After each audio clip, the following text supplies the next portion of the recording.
Shh, listen, you need to increase your prices. Like today, so many business owners I see are charging way under the value that they're providing to their customers. So many business owners are so worried about competition that they decrease their prices and are devaluing themselves and their services in the meantime. Not to mention minimizing their profit margins. And let's face it, in business, you need to be making money. If you do not have income coming in, you cannot sustain yourself, which means you cannot continue serving others and you cannot therefore go and help other people. It is absolutely critical and imperative that you focus on profit in your business if you want to go out and do as much good in the world as possible, because you need to survive. And listen, let's face it, you have been training for whatever it is that you're an expert in your entire life. If you've done training or qualifications that you've paid for, that's an investment. If you have been learning and studying and doing the hard yards through experience, that is a lot of hours worth of time that you are going to save somebody else if you can fast track them through learning that thing as well. So I often think that not only do we need to calculate the years of time and the hours that we've put in learning our craft and our skill, and we need to factor that into the value, the cost of our products or our services, we also need to remember that we're saving the user that many hours or years of their lives in learning that thing too. Now, the other thing that we need to consider when it comes to costs that too many people miss out on, particularly when it comes to online courses, I always see people posting in Facebook groups, what should I charge for my course? As if there's a number that should be plucked out of the sky. Well, you really need to be considering what are your costs and your overheads of delivering that product or service or that coaching to somebody. How many hours will you be giving to that student or that coachee? You need to work out what your hourly rate is and calculate how many hours of your time are going to be included in the delivery so that you can cover those costs in what you receive in the payment from that person. Do you have any technology or software that you need to pay for? That stuff needs to be calculated into the costs of the product or your service that you're providing, and so many business owners forget to do this. Not to mention, if you do happen to be qualified or certified or licensed or anything like that, again,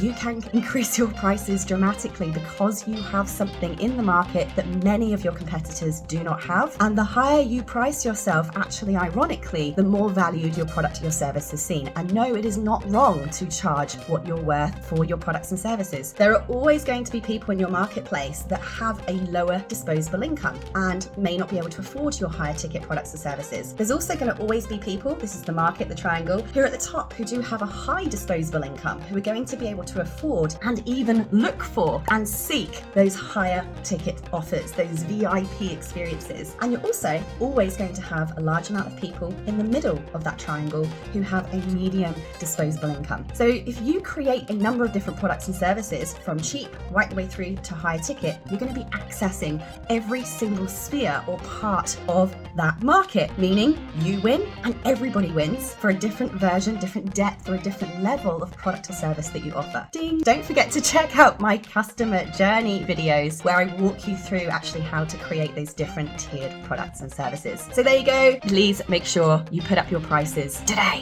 Like, subscribe, and follow for more.